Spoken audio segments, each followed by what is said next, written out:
Hallettsville, a small town nestled in the heart of South Central Texas. A town steeped in history, a history made strong by its European ancestry. German and Czech immigrants began to populate the area in the mid-1800s. Hallettsville's quaint European-influenced architecture is evident in the town square. Just a block away from the courthouse sits the old Lavaca County Jail. Though the last resident of the property left in 2005, some residents appear to have stayed behind.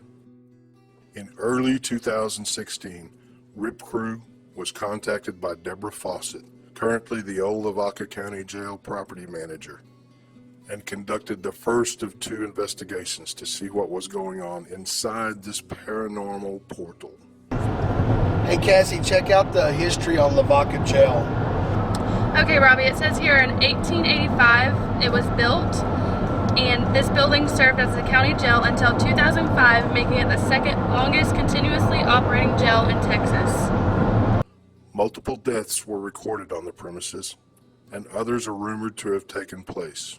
One confirmed death was that of 25-year-old Shiner man Gregory Ray Heights, who had just been sentenced to 99 years in prison for the murder of his wife. He was found hanged in his cell with a bedsheet. His death was ruled as suicide. The sounds of doors slamming, disembodied voices, and regular physical contact are common occurrences in the old jail. What follows is some of what RIP Crew found. Well, I saw it advertised on a commercial website. It was listed with the local realtor here, and Rita Incorporated, the company that owns it, we own several other historic buildings, and that's where my interest is restoring and these old structures throughout Central Texas. A lot of history with this 1885 jail, and the front part was built in the 1980s, and was fortunate enough to find DEBRA Fawcett and the paranormal investigators. She approached me, and that's what we've turned it into, is tours and investigations for paranormal activity. My name's DEBRA Fawcett. I'm the property manager for the old Lavaca County Jail. It's the second oldest continuously operating jail in Texas. I came here in May of 2015 to do the first for real overnight investigation in the jail, and I was overwhelmed with the activity here, and here it is 13 months later. I'm still here. Can't get enough of the activity, and long story, but in short, became the property manager after the first investigation, and I've been doing all the preservation work here. So I've had a lot of experiences from day one, and the place is crazy. We've never had a group come here and walk away and say, "We're sorry we didn't get anything." Daytime, nighttime, doesn't seem to matter. The place is extremely active, and I love being here. There was an afternoon when I had one of the former deputies come over and help me drill out a lock, and there was just a lot of hostility here that day. A big portion of a big archway in front of the break room fell off right onto my plumbing, took out all of our plumbing, and it just everything changed when Jim walked in the building. And after he left, I was sitting at the front desk. I'd come up to paint. Obviously I couldn't do that now because I didn't have any water, and I started hearing this pacing back and forth in front of the desk where I was sitting there at the front, which quickly changed to stomping. I'm like, okay. Yeah, it's been a bad day. I've been walking around cussing a lot. Yeah, I'm sorry. Yeah. And then all of a sudden a kick on the front of the facing of the desk I was sitting at. I'm like, really? I just painted that. And whatever this is between me and the front door, which, you know, I've been doing this for a long time. It's hard to unnerve me, but it was a little unnerving. Then the door suddenly slammed and flew back open, going into the hallway right there. Like, yeah, okay, it's time for me to go. I picked up my things, and we'll call it a night. Hope we have a better day tomorrow.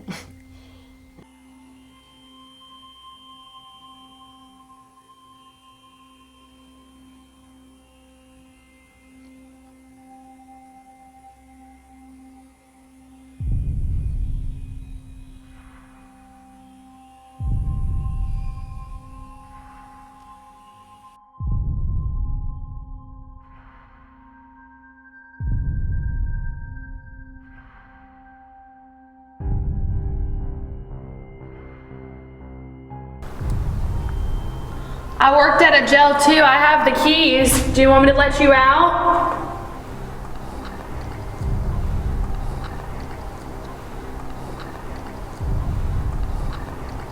I worked at a jail too. I have the keys. Do you want me to let you out?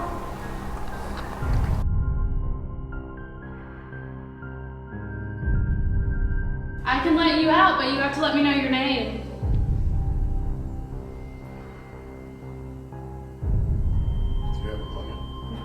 How many are y'all in here? How many are prisoners?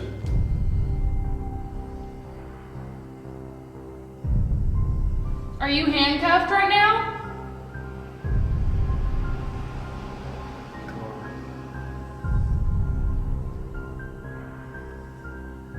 Is there anybody in this cell right here?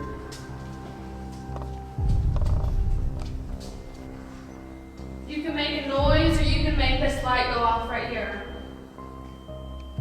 By my count, there should be 4 of you in here. Somebody needs to step forward.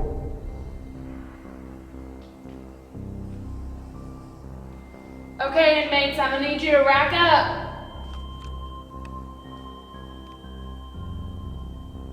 It's count time.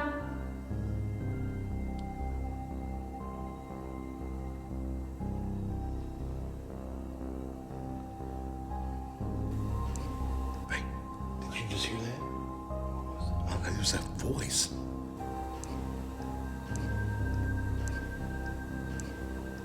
Where's it coming from? I know I can hear some. Where's it coming from? Who is that?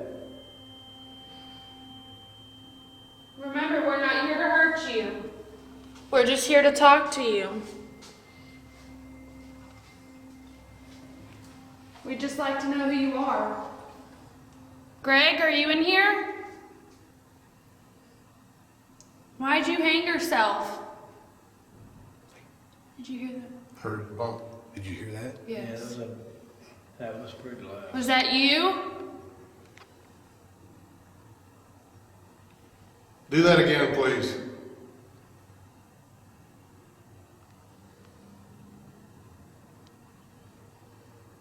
Can you knock on one of the cells for me?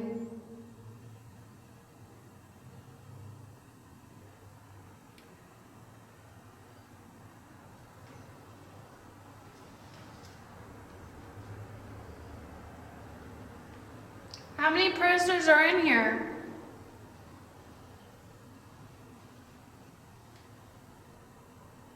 Can one of y'all step forward and tell us why you were in here? Did you kill someone?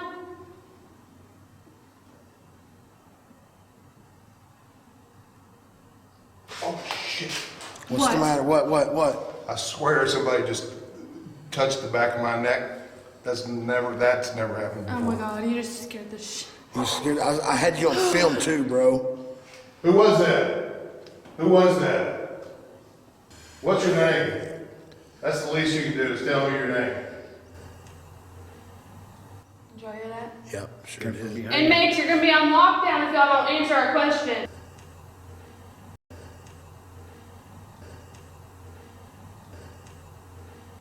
Do you want to be on lockdown? Oh. Okay. Oh. There's noise coming from behind us. That's where that noise comes from. What just happened on the second floor of this building right here, the team and I were up checking out some of the cells up there, doing some EVP work and using the KT meter. And all of a sudden, a severe touch in the back of my neck. It kind of shocked me. I don't know, what to think about it. It hasn't happened very much to me, but it was profound, and it wasn't the wind. Whistle.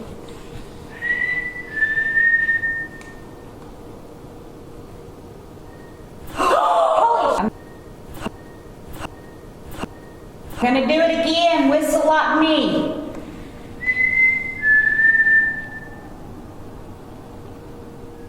Alright. Oh my god.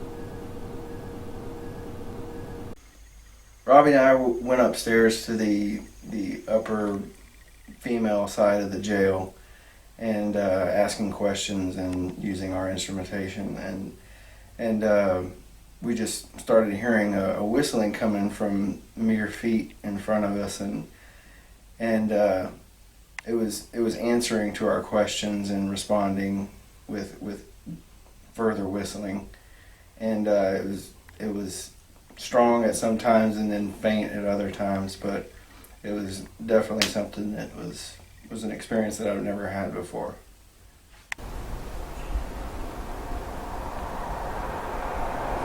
If you'll do it again, we'll leave you alone for a while.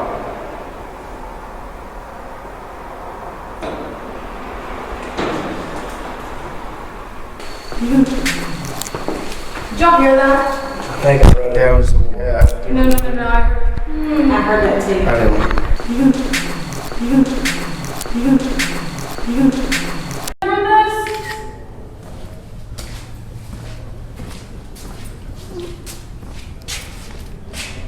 Did you just hear something? Huh? Did you just hear something? Like a voice.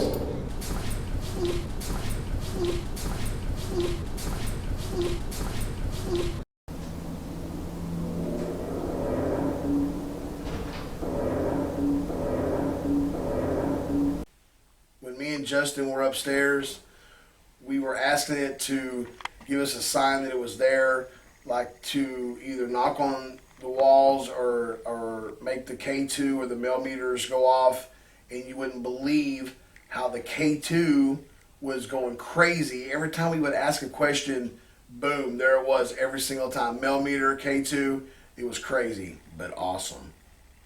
But it's still, look at it. It's still, Now stop it. no, it's, I mean, it was, What the hell? Now that's strange.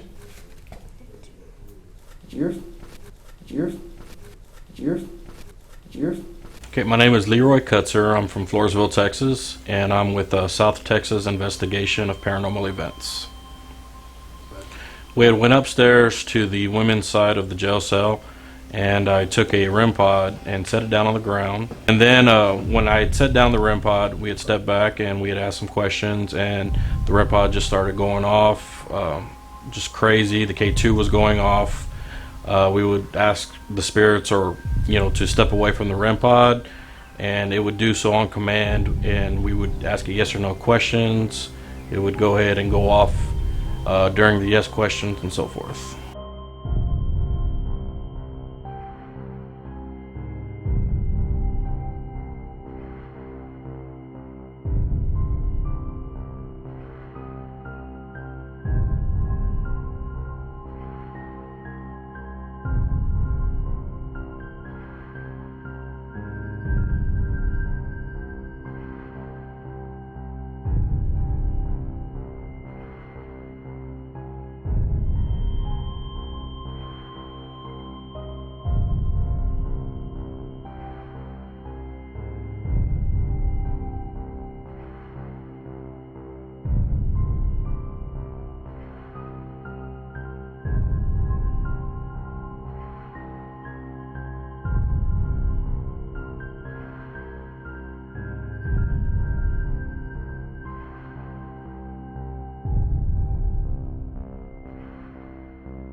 Overall, the old Lavaca jail was one of the best locations that we investigated.